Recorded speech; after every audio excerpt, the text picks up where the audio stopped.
Assalamualaikum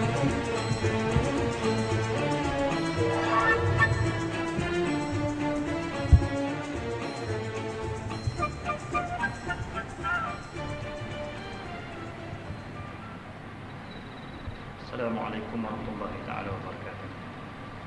Sama-sama kita membuka majlis pada malam ini dengan kita Al-Fatihah. Alhamdulillahirabbil alamin. Ya na'budu wa iyyaka nasta'in. Shiratal ladzina an'amta 'alaihim.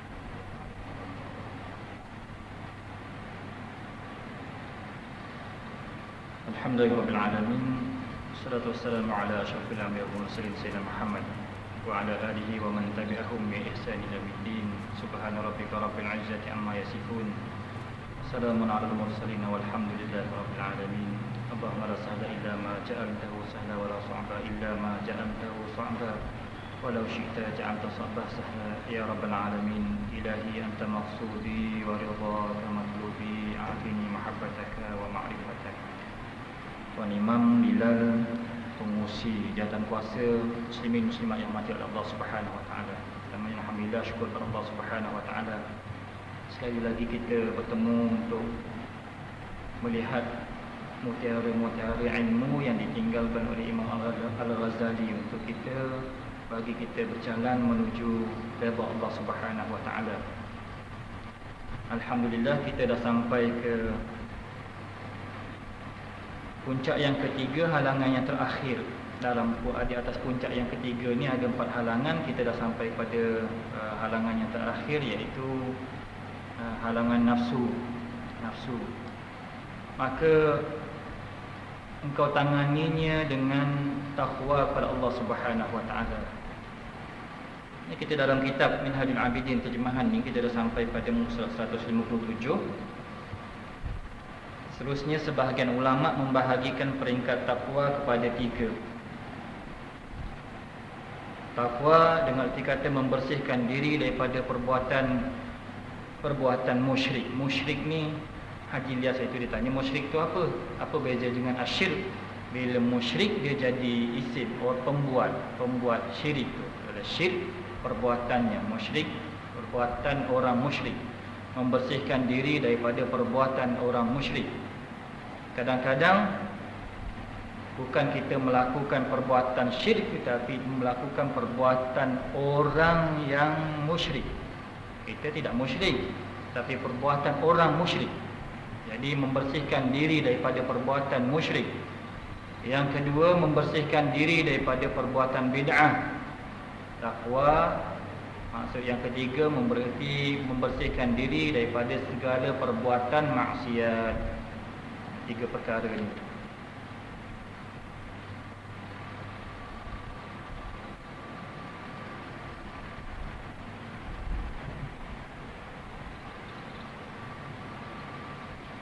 Daripada perkataan ulama dan sabda Nabi sallallahu alaihi wasallam, penyusun membuat kesimpulan bahawa erti takwa ialah menjauhi segala yang boleh mendatangkan mudarat kepada agama, seperti pantang bagi orang yang sakit.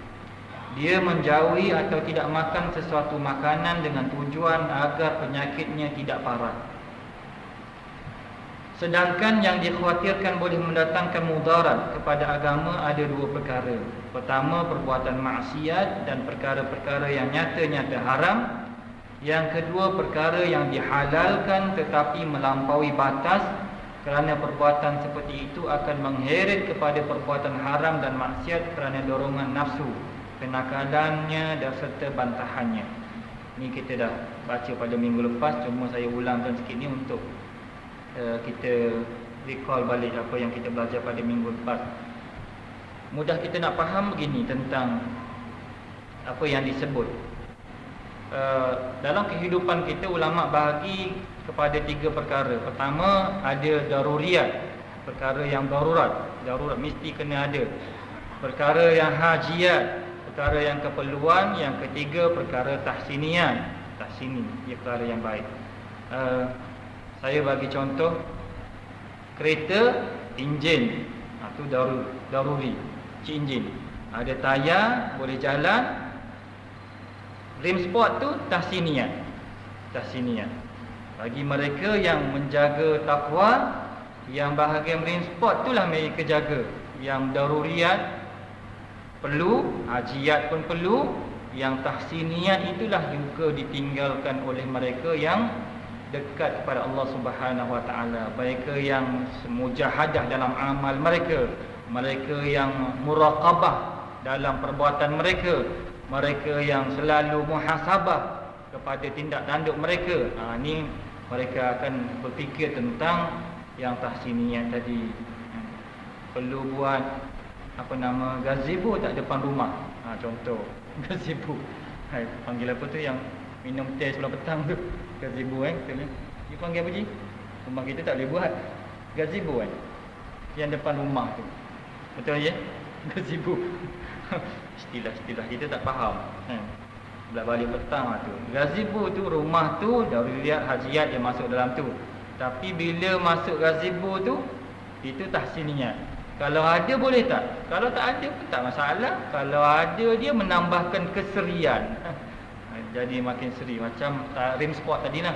Tak ada masalah, tak ada rim spot boleh berjalan. Tapi bagi mereka yang takwa, mereka jaga juga bahagian itu walaupun ianya halal.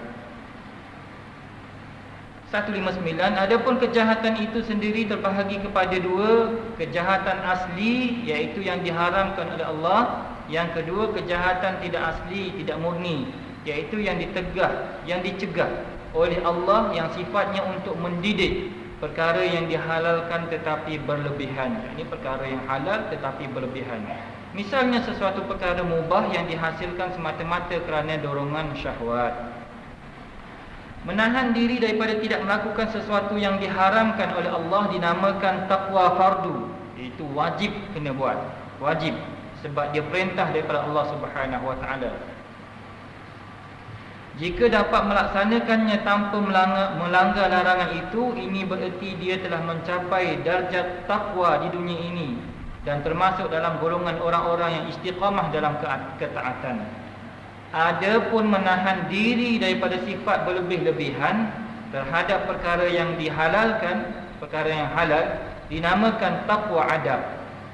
Barang siapa mengerjakan takwa adab akan selamat dari lamanya hisab serta dari sifat malu dan sesal pada hari kiamat kelak. Ini berarti dia telah mencapai darjat yang tinggi dalam takwa. Jadi orang yang as-sabiqun ialah mereka yang mengerjakan wajib dan mereka fastabiqul khairat, berlumba-lumba untuk melakukan kebaikan-kebajikan yang lain. Wajib tu dia dah buat. Yang dilarang, yang diharamkan oleh Allah Subhanahu Wa Taala tu dia dah tinggal. Tetapi lebih daripada tu, perkara mubah pun dia ambil secukupnya saja untuk digunakan di dunia ni. Kalau begitu dia sudah mencapai darjat takwa yang tinggi di sisi Allah Subhanahu Wa Taala. Betul lah. Kaedah yang dibuat oleh ahli tasawuf, hasanatul abrar sayyiatul muqarrabin. Hasanatul abrar, orang baik-baik, dia melihat perkara itu sudah okey. Tetapi bagi orang yang dekat dengan Allah Subhanahu Wa Taala, perkara itu pun dianggap menjauhkan dirinya daripada Allah Subhanahu Wa Taala. Ya, kaedah dia.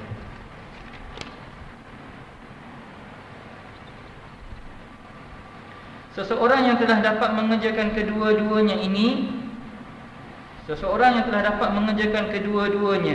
ini berarti dia telah mencapai takwa yang sempurna yang disebut wara'ul kamil. Wara' kamil. Sesungguhnya itulah yang paling utama dalam agama. Demikianlah erti takwa secara ringkas. Seterusnya kita mestilah mampu untuk mengendalikan nafsu dengan niat yang kuat serta menahan diri daripada perbuatan maksiat dan tidak berlebih-lebihan sehingga kita bertakwa dengan mata, telinga, lisan, hati, perut dan anggota tubuh lain. Tentang bab ini kami akan terangkan dengan panjang lebar dalam kitab Ihya Ulumuddin. Dia kena buka lagi kitab Ihya Ulumuddin untuk lebih lanjut lagi. Dalam surah Asy-Syams, wa nafsin wa ma sawwaha fa alhamaha fujuraha wa taqwaha qad aflaha man zakkaha wa qad khaba man dassaha. Demi diri yang Allah Ta'ala kurniakan ni, nyawa kita, beruntunglah, berjayalah bagi orang yang membersihkannya. Qad aflaha man zakkaha, berjayalah orang yang berjaya membersihkan hati. Hati ni dia ada penyebab lain yang menyebabkan dia kotor. Hati ialah tempat untuk kita takwa pada Allah Subhanahu wa taala. Allah Taala tidak lihat kepada yang lain. Innallaha la yanzuru ila suwarikum wala ila ajsamikum walakin yanzuru ila qulubikum wa a'malikum. Allah Taala tidak lihat kepada rupa paras, tubuh badan kamu, tetapi dia lihat kepada hati. Dia lihat kepada hati. Jadi hati ni tempat pandang Allah Subhanahu wa taala. Kalau dia bersih, suci, dekat dengan Allah Subhanahu wa taala, maka beruntunglah. Tetapi bagi mereka yang mengotorkan hatinya, bagaimana kotor hati ni? Mereka jauhlah daripada Allah Subhanahu wa taala. Jadi Imam Ghazali kata, kalau engkau nak jaga hati, pertama engkau mesti jaga ni anggota-anggota, askar-askar yang bekerja di bawah ketua dia ni. Hati Imam Ghazali ibaratkan sebagai sultan, akal sebagai perdana menteri, ni yang anggota-anggota ni sebagai tentera-tentera dia. Sedangkan yang perlu kita ketahui di sini ialah barang siapa yang hendak bertakwa pada Allah Subhanahu wa taala, dia harus mampu menjaga 5 anggota tubuhnya, iaitu mata, telinga, lidah, hati dan perut. Kelima-lima ini harus dijaga agar tidak melakukan sesuatu yang dapat menimbulkan mudarat bagi agama, yakni menghindari yang haram dan berlebih-lebihan terhadap yang halal. Jika kita mampu menjaga perkara yang 5 ini, besar kemungkinan kita dapat mencapai ketakwaan secara menyeluruh. Ini susah. Kalau dapat jaga yang 5 ni, insya-Allah takwa kita itu kita akan rasainya, dapat rasa. Untuk itu perlu kita bahaskan di sini kelima-lima perkara tersebut secara satu persatu. Okey, mata. Seringkali menjadi punca timbul fitnah dan penyakit yang seumpamanya. Untuk itu mata haruslah benar-benar dipelihara dan dikendalikan dengan baik. Sesungguhnya dasar-dasar daripada mata ada 3, sebagaimana firman Allah Subhanahu wa taala, "Qul lil mu'minina yaghuddu min absarihim wa yahfazu furujahum, dzalika azka lahum, innallaha khabirum bima yasna'un." Katakanlah wahai Muhammad kepada orang lelaki yang beriman, supaya mereka menyekat pandangan mereka daripada memandang yang haram dan memelihara kehormatan mereka. Yang demikian itu lebih suci bagi mereka. Lebih suci apa ni? Suci mata zahir dan suci mata batin, yakni suci hati. Sesungguhnya Allah amat mendalam pengetahuannya tentang apa yang mereka kerjakan.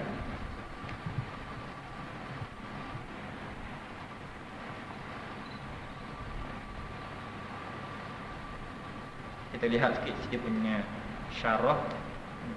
Oleh kerana kitab Minhajul Abidin ni pendek sangat dia punya cerita tentang mata ni, syarah di Imam Syekh Dahlan Al-Qadiri, dia syarah dalam Sirajul Talibin ni, syarah kepada Minhajul Abidin.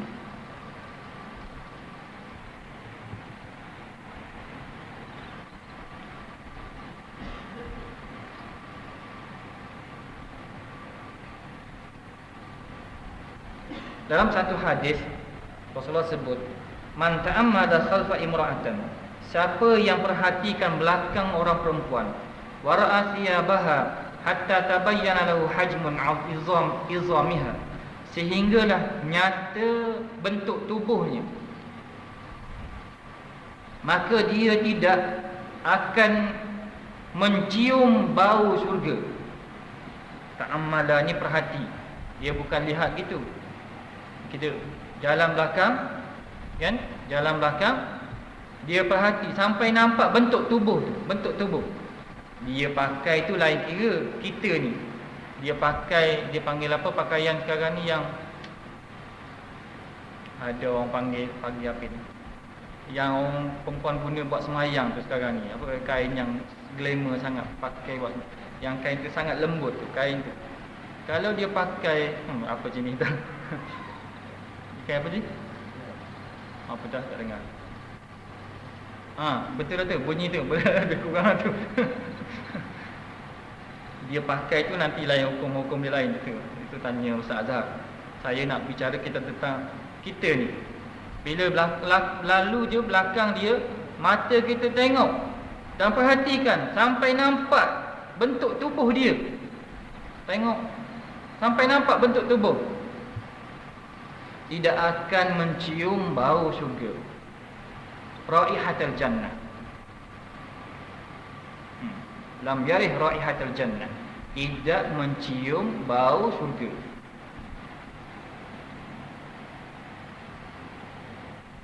Berat kan daripada mata. Tengok kalau sekiranya boleh bangkit syahwat, nanti lain pula, dosa lain. Ini bahagian mata baru, kan? Mata.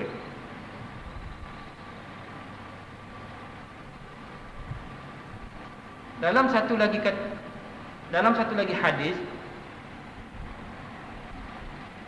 Rasulullah sebut zinal aini bin nazar wa zinal qalbi bil fikr.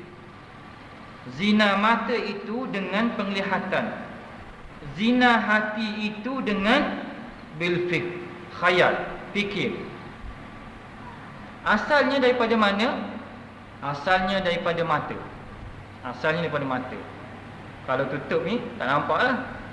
Bila kita buka tu, ada gambar-gambar yang sampai kepada kita. Kan biasa dia buat apa? Yang biasa orang hantar untuk segarkan hari malam Jumaat biasa. Cak! Dapat semua.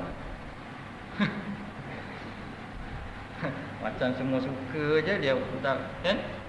Yang kedua cak keluar misai. Kan? Cak. Kita pun sekali tengok. Oh, tu. Tapi macam cantik ya. Kita buka lagi. Cak dia buat lagi. Cak. Tengok lagi, simpan gambar tu. Bahagia masa-masa boring kita pun cak lagi. Cak. Yang pertama tu tak apa. Yang kedua tu kata Rasulullah kepada Ali, ya Ali, la tattabi'un nazratan nazratu fa inna lakal ula wa laysa lakas thaniyah. Jangan kamu ikuti pandangan yang pertama itu dengan pandangan yang kedua. Sesungguhnya yang pertama itu bagi engkau, tetapi yang kedua itu haram bagi engkau. Nampak? Bukan gambar isteri kita. Confirm bukan isteri kita. Kalau isteri kita tak apa, dia nak cap pun tak masalah. Tapi kalau bukan isteri kita, ni bahagian zina mata. Zina mata. Kalau engkau dapat jaga mata, insya-Allah engkau dapat jaga hati. Tapi kalau engkau tak dapat jaga mata, hati engkau jauh lagi lah untuk engkau jaga. Pesan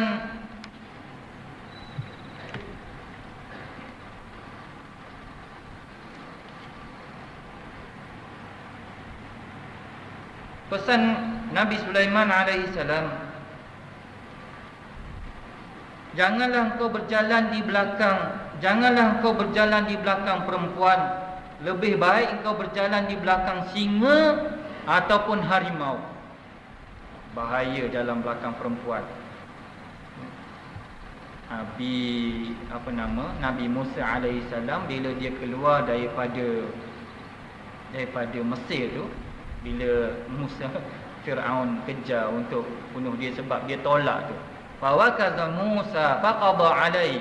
Dia dua orang bergaduh, dia nak leraikan tapi Nabi Musa ni dia kuat orangnya. Dia tolak gitu je, jatuh faqada alai, mati kawan tu, mati. Musa pun jadikan alasan tu untuk tangkap.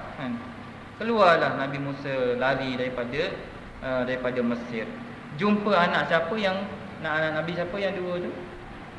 Dua. Ada Nabi Ismail dua. Kan?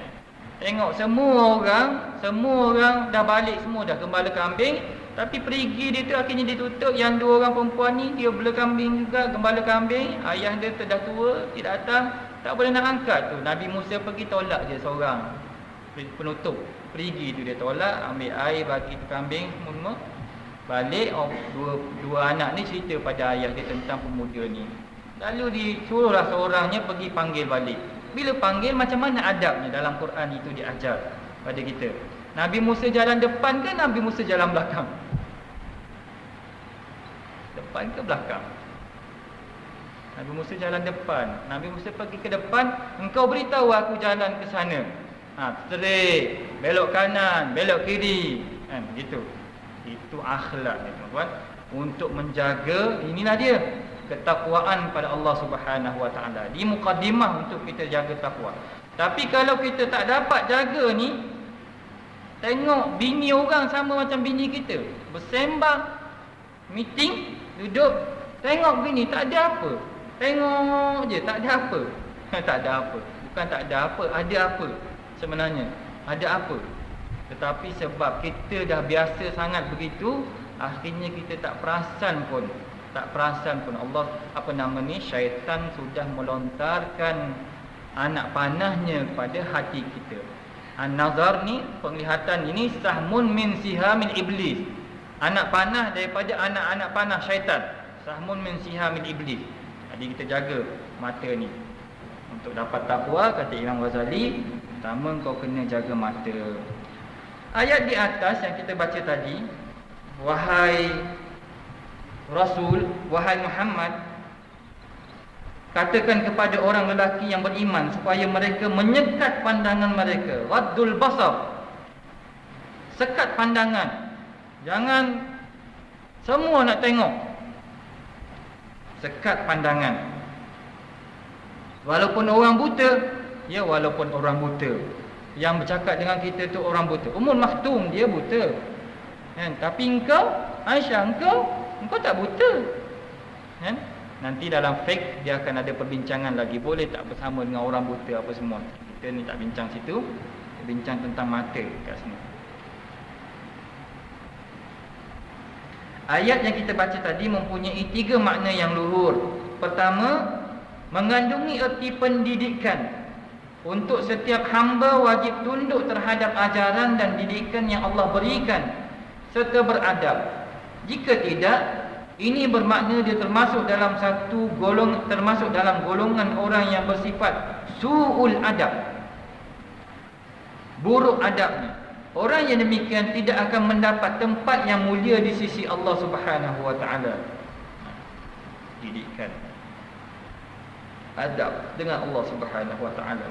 Mata yang Allah Subhanahu Wa Taala kurniakan ni ialah untuk kita lihat Allah Subhanahu Wa Taala di akhirat kelak. Jika engkau cemarkan dia dengan melihat yang dilarang oleh Allah Subhanahu Wa Taala, mata itu tidak layak untuk melihat Allah Subhanahu Wa Taala. Jadi kita orang yang beriman ni, bila lihat perkara tu, nafsu dia mendorong kita untuk lihat. Tapi bila kita lihat saja, kita pesan pada dia, mata engkau ni Allah Taala ciptakan, nikmat ini akan ditanya oleh Allah Subhanahu Wa Taala. Nikmat ini pasti akan ditanya oleh Allah Subhanahu Wa Taala. Dan mata ini hanyalah untuk melihat keindahan Allah Subhanahu Wa Taala, jamalullah, keindahan, kecantikan Allah Subhanahu Wa Taala. Jangan kotorkan dia dengan melihat yang haram, yang diharamkan oleh Allah Subhanahu Wa Taala. Kita pesan pada diri kita yang ikut nafsu. Nak tengok sangat, apa nama ni, orang perempuan, tunggu nanti. Hai nafsu, tunggu nanti dalam syurga. Engkau lihatlah bidadari tu. Ka'annahul yakut wal ka'annahul lu'lu' wal marjan. Lu'lu', al-lu'lu'. Seperti lu'lu', kan?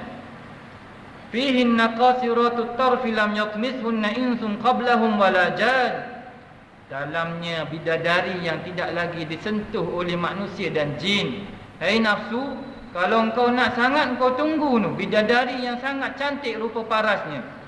Hurun ain, yang mempunyai mata yang sangat cantik. Mata yang sangat cantik. Kita baca Al-Waqi'ah, surah Al-Waqi'ah. Jumpa lagi bidadari. Cakap dengan nafsu, kalau engkau nak lihat sangat, tunggu dalam syurga Allah Subhanahu Wa Taala. Kekang sekejap je di atas muka bumi Allah Subhanahu Wa Taala ni, tak lama. 60 tahun, 70 tahun, 80 tahun mungkin paling lama. Sekejap je. Lebih kurang 8 minit, 8 saat. 8 saat masa akhirat, kan? 8 saat masa planet lain. Kan kita duduk kat bumi pusing 360, tapi planet yang jauh tu baru pusing berapa? Itu masa dunia juga tu. Belum lagi diukur dengan masa akhirat. Jadi sekejap je. Kau tahanlah ni mata ni. Biarkanlah mata ini untuk melihat keindahan Allah Subhanahu Wa Taala. Biar dia melihat Allah Subhanahu Wa Taala. Mata ni jangan lihat yang lain kecuali hendaklah melihat Allah Subhanahu Wa Taala. Simpan dia. Yang lepas-lepas tu dah buat tu macam mana ustaz? Tu dah. Bila datang ilmu, kan? Dapat ilmu, itulah masa untuk kita bertaubat pada Allah Subhanahu Wa Taala. Cucilah dengan air mata tu. Air mata yang Allah Ta'ala bagi pada kita ni, bangun solat malam, cucilah dia dengan air mata tu. Moga air mata ini boleh memadamkan api neraka Allah Subhanahu Wa Ta'ala akibat daripada maksiat mata yang kita lakukan dahulu. Maksiat mata yang kita lakukan dahulu. Air mata di dunia ini, setitik air mata di dunia boleh memadamkan api neraka Allah Subhanahu Wa Ta'ala, kan? Selautan air mata di akhirat tidak boleh memadamkan api neraka Allah Subhanahu Wa Taala. Jadi peluang yang ada kita gunakan. Bangun semayang malam, bangun 2/3 malam, 1/3 malam, tak kisahlah. Hujung malam, awal malam, tengah malam, tak kisah. Asalkan bangun. Ustaz, mana yang paling afdal ni? Kita sibuk cari mana yang paling afdal. Dah bangun belum? Belum bangun lagi ustaz. Mana yang paling afdal? Yang paling afdalnya ialah bangun semayang malam. Kan? Bangun dulu. Kalau orang dah bangun baru dia tanya, mana yang paling afdal ni? Satu, yang awal ke, yang tengah ke, yang akhir? Oh, dia tanya. Tapi belum bangun lagi. Belum bangun lagi tanya dah yang afdal tak? Tak bangun, tak tanya lagi. Yang paling penting ialah bangun dulu semayang malam. Bangun menghadap Allah Subhanahu Wa Taala. Cuci mata dosa yang kita dah buat. Yang kedua, daripada ayat tadi, mengandungi peringatan, mengandungi erti peringatan. Hati yang bersih sering cenderung kepada kebaikan. Jika mati pula dia tulis. Jika mata dibiarkan melihat apa sahaja, ia akan cenderung untuk melihat perkara-perkara yang haram, sehingga hati akan sentiasa bersandar kepada perkara-perkara tersebut. Andainya Allah tidak mengasihi dirinya, dia pasti menjadi orang yang celaka. Sebagaimana yang terdapat dalam sebuah riwayat, seseorang dengan melihat sekali, hatinya akan mendidih seperti mendidihnya kulit binatang yang hendak disamak. Orang yang dekat dengan Allah Subhanahu Wa Taala memanglah macam tu, kan? Biasa tengok Al-Quran, biasa baca kitab, biasa tengok masjid, biasa tengok perkara yang baik-baik. Tapi sekali dia tengok benda yang haram, macam mana rasa? Oh, panasnya rasa mata, tak tenangnya jiwa. Kenapa ni? Satu titik hitam yang Allah Ta'ala lekatkan. Kalla bal rana ala qulubihim ma kanu yaksibun, daripada apa yang dia buat, dia usahakan. Oh, tak boleh rasa gelisahnya, rasa panas. Awal-awal rasa panas, tapi cuba kita biarkan lama. Masa kita tengok TV tu, kan? Awal-awal tengok macam pedih je mata, tapi cuba tengok lama, tak ada masalah dah, kan? Tak ada masalah. Macam kita pegang tangan orang perempuan, kita tak pernah pegang, kita pegang, sentuh je, dia terus rasa. Sangat kuat dia punya sensitivity dia, sensitif dia tu sangat kuat. Tapi bila kita dah biasa, ambil duit, pegang tangan, letaklah macam mana pun tak kisah, Yang kita dah biasa ambil pegang. Dah tak ada rasa apa dah. Tak ada rasa sensitif. Hati kita lagilah, kalau kulit tangan ni dia dah tu, hati kita lagi dia tak kisah. Dah pegang je. Dah tebal sangat dah. Mangli. Dah mangli. Mangli dengan dosa yang kita buat. Dosa kecil je ustaz, ambil wuduk hilanglah. Dosa kecil, pegang perempuan, tengok aurat perempuan, dosa kecil. Nanti ambil wuduk nanti hilanglah. Hilang tak? Orang yang berpandangan begitu hilang tak? Hilang. Sebab engkau memudah-mudahkannya, engkau memperkecil-kecilkannya. Tak hilang dia.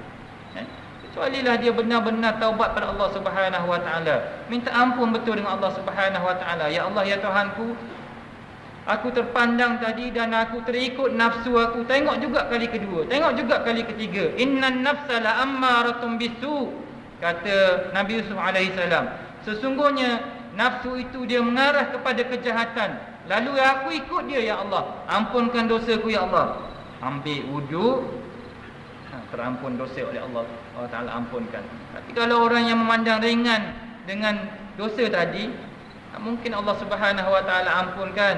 Tak mungkin. Oh, ni tak apa ni, tua nanti sekaligus je, jamak je, istighfar, taubat pada Allah Subhanahu Wa Ta'ala. Bila? Tua nanti. Tua nanti baru kita ambil sekaligus. Oh, tak boleh. Tak boleh buat macam tu.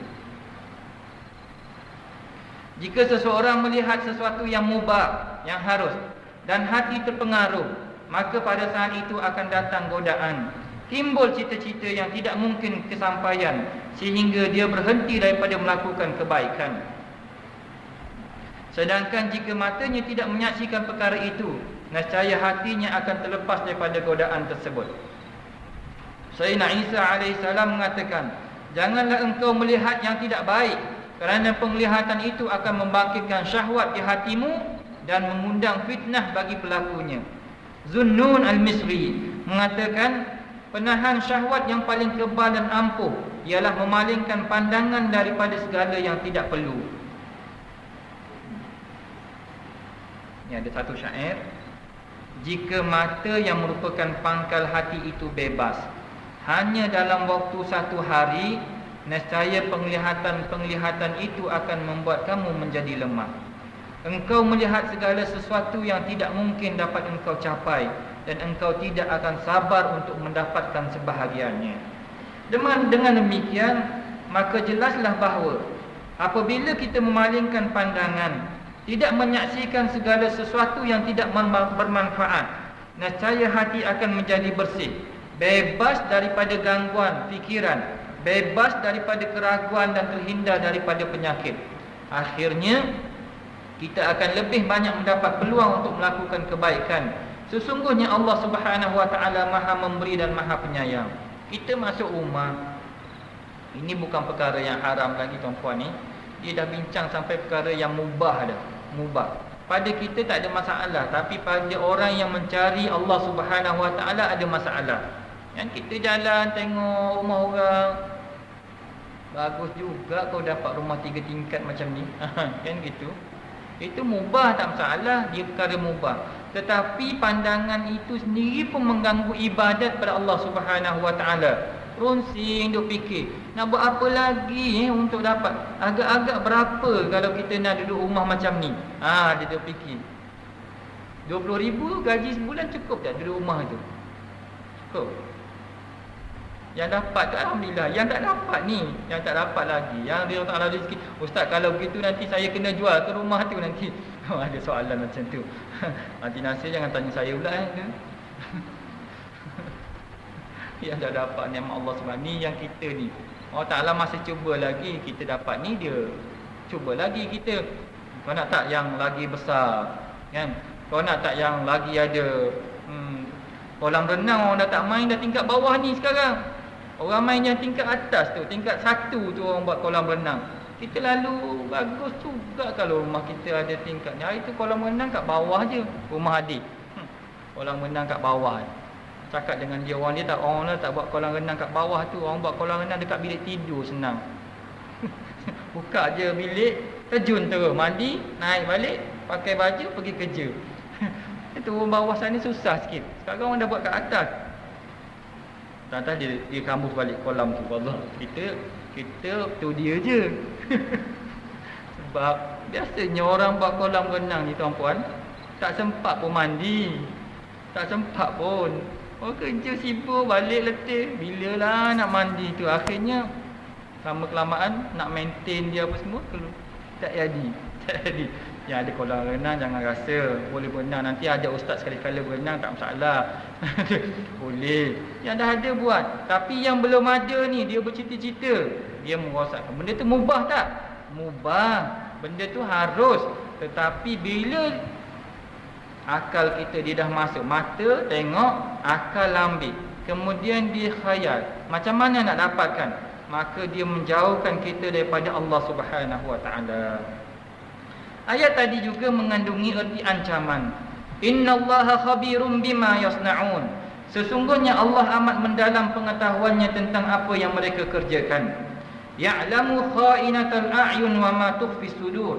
Allah mengetahui pengkhianatan, keserongan dan ketiadaan jujur pandangan mata seseorang, serta mengetahui akan apa yang tersembunyi dalam hatinya. Kita pandang, tengok, tengok bini orang, bagus juga ni, kau ni cerai dengan suami kau, kahwin dengan aku. Mata, kan? Ada duit bayar je, jadi isteri aku, lagi bagus.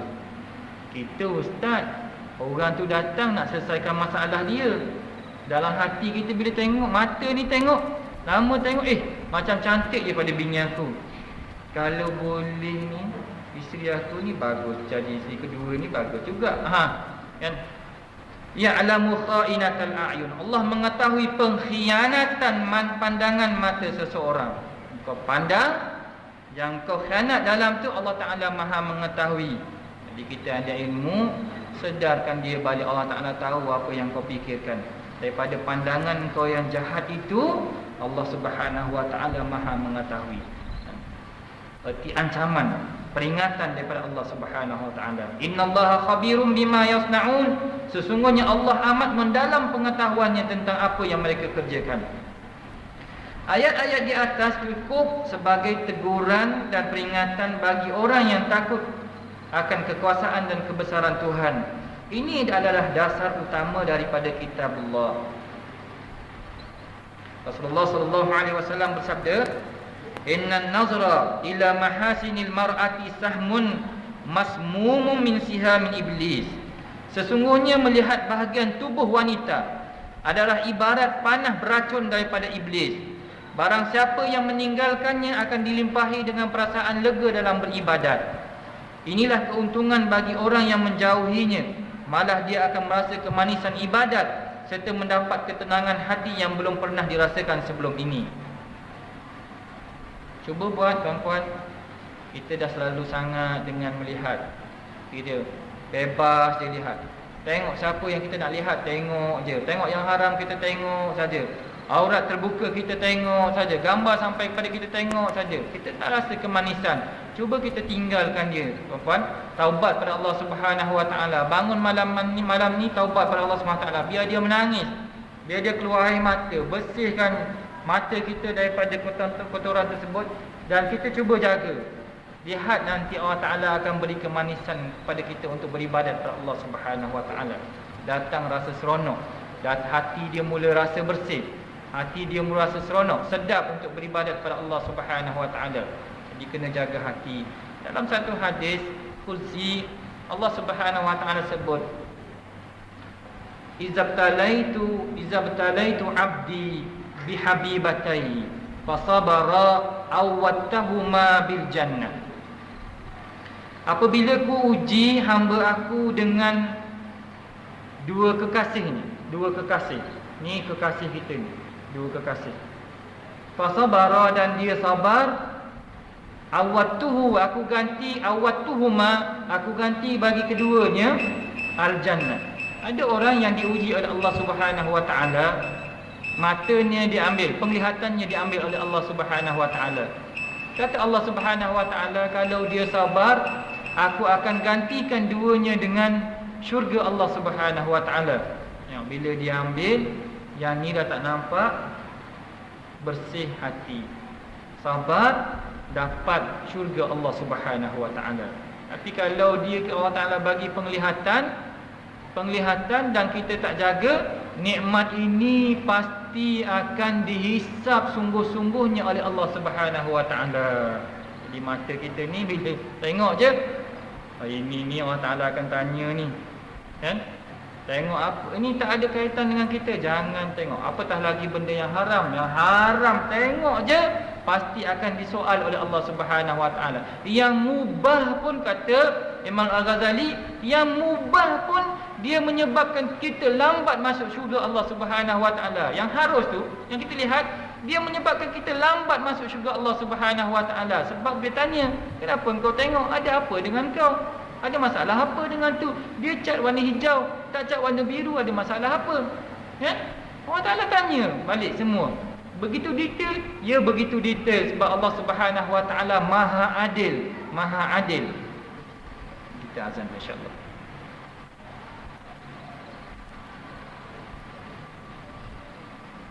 Azan tu.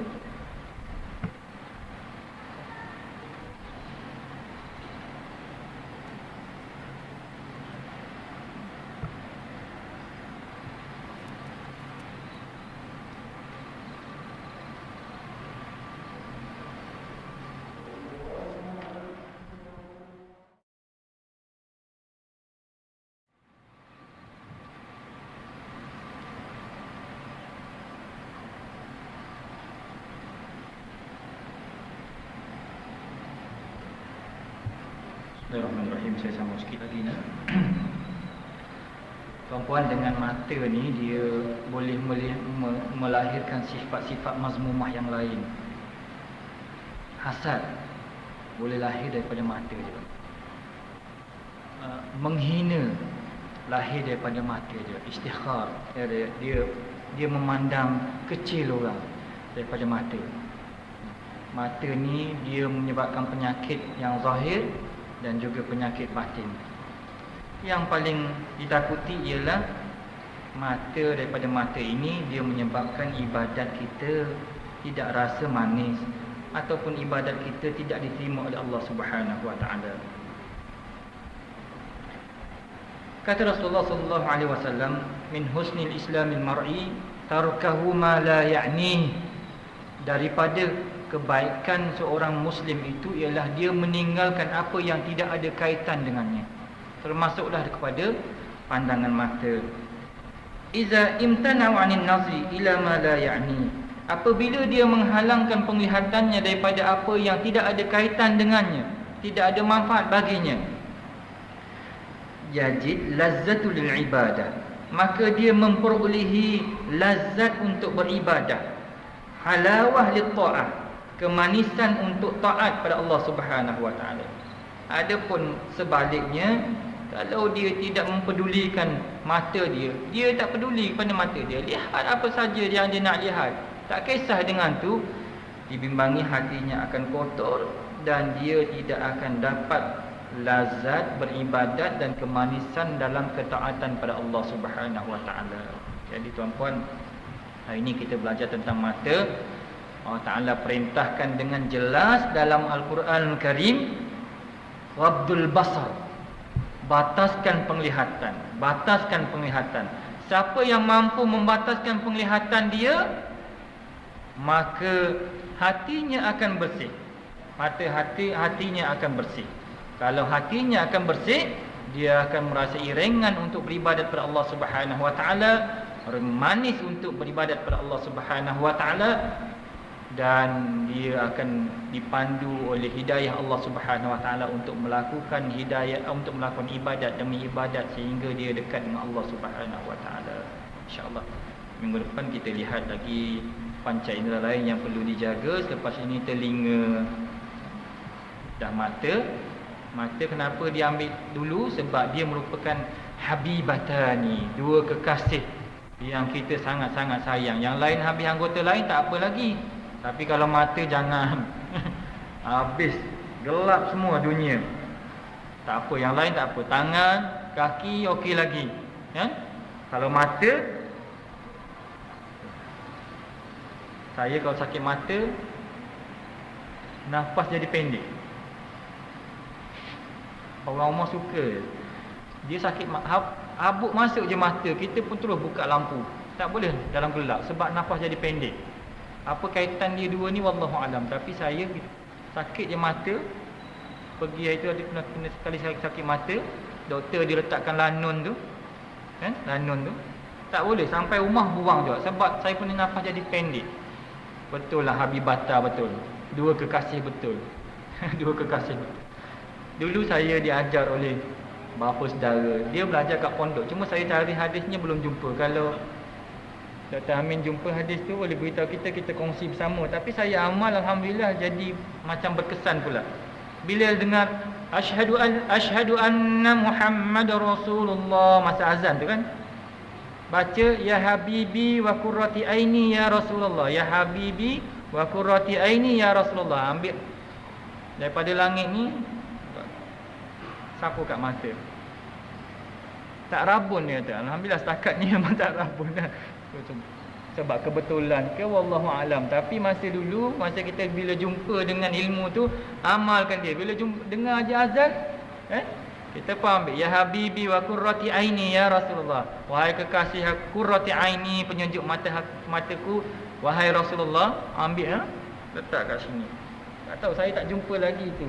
Tak jumpa lagi adakah dia tu adalah hadis ataupun amalan ulama sahaja. Wallahu alam. Kalau siapa-siapa dapat jumpa dia punya tu, jadi kalau kita dapat kita kongsikan bersama, insya-Allah dapat mengelakkan mata kita. Yang paling penting sebenarnya apa tuan-puan? Bila doa yang paling penting ialah kita moga-moga ya Allah engkau lindung mata aku ini daripada melihat perkara yang kau haramkan ya Allah.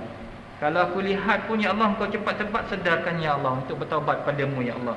Supaya mata ini layak untuk melihat engkau di akhirat nanti ya Allah. Mata ini yang akan melihat engkau di akhirat nanti ya Allah. Dia akan jadi saksi untuk melihat engkau ya Allah. Kan? Kita nak mata ni untuk melihat Allah Subhanahu wa taala. Insya-Allah sekali itu wabillahi taufiq. Assalamualaikum warahmatullahi taala wabarakatuh. A'udzu billahi minasyaitonir rajim. Bismillahirrahmanirrahim. Alhamdulillah.